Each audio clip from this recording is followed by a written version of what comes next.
क्या दीपक सर, इस बीच में मैं एक चीज़ और भी समझना चाहती हूँ। एक टर्म होती है जो कि प्रिविलेज्ड विल, ये क्या होती है, किसके लिए होती है? क्या मतलब जो जहाँ पे डिस्टर्बेंस वगैरह बॉर्डर एरियाज के पास ज़्यादा है, उनके ये थोड़े काम आती है? ओके, तो प्रिविलेज विल एक प्रिविलेज दी गई है दो तरीके के लोगों को। एक है डिफेंस पर्सनल्स और दूसरे हैं मर्चेंट नेवी ऑफिशियल्स। ओके।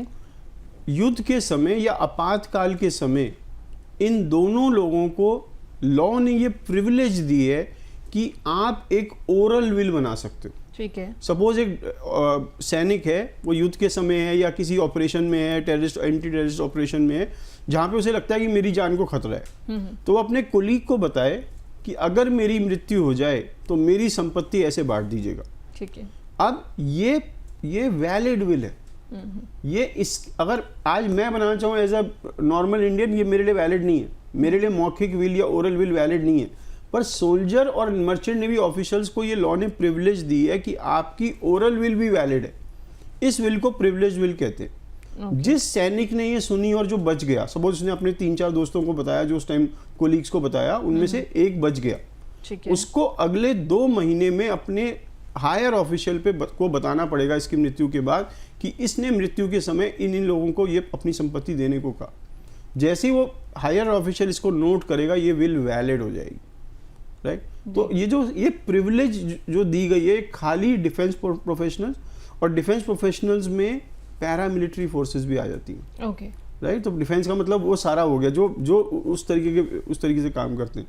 तो उन लोगों को ये प्रिविलेज दी गई है कि आप एक ओरल विल बना सकते हैं जो आपातकाल के समय बने और वो वैलिड हो जाती है। ठीक है। तो बेसिकली एक ओरल विल है, लेकिन इस विल के अंदर जो है वो सब कुछ मेंशन कर सकते हैं कि भाई अगर मुझे कल को कुछ हो रहा है, मान लेते हैं कि अगर बच्चों की माता नहीं है तो बच्चों की देखभाल कौन करेगा? चाचा के भरोसे छोड़ के जाना है या दादा दादी के? सब कुछ जो एक आम आदमी एक नॉर्मल विल में कर सकता है, एक सैनिक उस समय ओरली कर सकता है। ठीक है। तो एक सैनिक जो है वो ओरली इसके अंदर सब कुछ कर सकता है, लेकिन फिर भी हमने ये क्यों देखा है कि भारत में, स्पेशली हमारे देश में, कहते हैं ना वो कि कोई अपनी अगर मौत की बात करता है, अरे कल को मुझे कुछ हो गया, तो माता पिता कह देते हैं अरे ऐसी बात मत करो।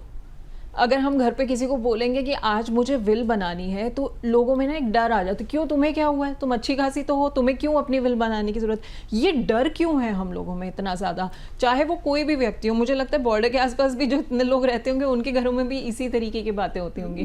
बेसिकली हम लोग ना मृत्यु की बात नहीं करना चाहते। राइट? और उसी की वजह से सारी प्रॉब्लम्स क्रिएट होती हैं। और कुछ लोगों के मन में अपशकुन का भी होता है कि मैंने विल बना दी तो कोई अपशकुन कर दिया, अब मेरी डेथ जल्दी हो जाएगी। मैं आपको कहना चाहता हूँ कि मैंने कोविड के बाद अराउंड 35 से 40 हज़ार विल बनवाई हैं लोगों की, और अभी तक फॉर्चुनेटली वो सब जिंदा हैं। तो विल बनाने से किसी की डेथ नहीं होती जी। विल ना बनाने से परिवार को बहुत सारी प्रॉब्लम होती है। राइट? कारण क्या है कि लोग विल या एस्टेट प्लानिंग नहीं करते। लोग कहते हैं कि मेरे बाद सब कुछ, मैं शादीशुदा हूँ, मेरे बाद मेरी सब कुछ मेरे वाइफ का है, तो विल बनाने की क्या जरूरत है जी। इंडिया के किसी भी रिलीजन में आपकी वाइफ आपकी इकलौती लीगल हेयर नहीं है। अगर आप हिंदू हैं तो आपकी डेथ के बाद आपकी संपत्ति के हिस्सेदार कौन कौन होंगे? आपकी मदर, आपकी वाइफ और आपका हर एक बच्चा जो अभी जिंदा है जी।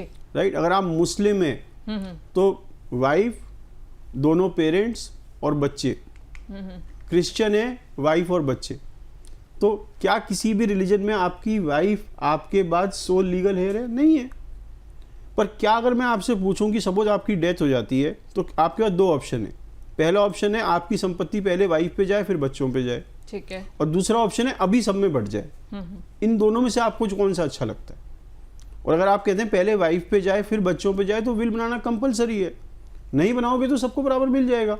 ठीक है। राइट? तो ये जो भ्रांतियां हैं हमारे मन में, वो हमें प्रॉब्लम क्रिएट करती हैं। दूसरी भ्रांति है नॉमिनेशंस और जॉइंट अकाउंट को लेके। लोग कहते हैं मेरे पे खाली फाइनेंशियल एसेट्स हैं, रियल एसेट कोई है नहीं, रियल एस्टेट, और इन फाइनेंशियल एसेट्स में मैंने नॉमिनेशन कर रखा है जी। अब मेरी डेथ के बाद तो सब कुछ नॉमिनी को मिल जाएगा, तो विल बनाने की जरूरत क्या है? और जो कि बिल्कुल गलत सोच है, क्योंकि इंडियन लॉ के हिसाब से नॉमिनी किसी संपत्ति का ओनर नहीं होता। अच्छा। वो खाली केयर टेकर होता है। फॉर एग्जाम्पल, मैंने एक 10 लाख रुपए की फिक्स डिपॉजिट बनाई जो मेरे नाम पे है, मेरी वाइफ उसमें नॉमिनी है जी। मेरी डेथ के बाद बैंक इस 10 लाख रुपए को मेरी वाइफ को देगा। किस लिए? रखने के लिए नहीं, बांटने के लिए।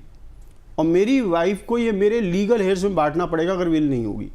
और मेरे लीगल हेयर्स कौन है? मेरी मदर, मेरी वाइफ और सपोज मेरे 2 बेटे हैं, वो दोनों। तो इसके 4 हिस्से हो जाएंगे इस 10 लाख रुपए के। हर एक को 2.5 लाख रुपए मिलेंगे। ठीक है।